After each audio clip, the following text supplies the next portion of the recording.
things on American television. And one of those strange things comes in the form of the television evangelists. Hallelujah! Now don't get me wrong, some of them are very genuine. But then there are others that are just nothing. Amen!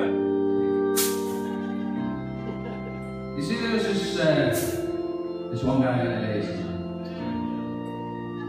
Now's my divine visitation. That the Lord, He came to me.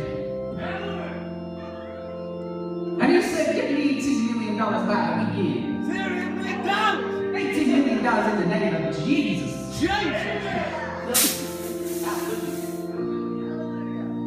Now you see, the Lord, He speaks to me. Amen! He speaks to me in my ears. He gives me. And He said, get the people to touch the screens. Touch the screens. Heal! Heal! Heal in the name of Jesus. Heal, baby Jesus! But you see, I believe, I truly believe that Jesus, He knows me.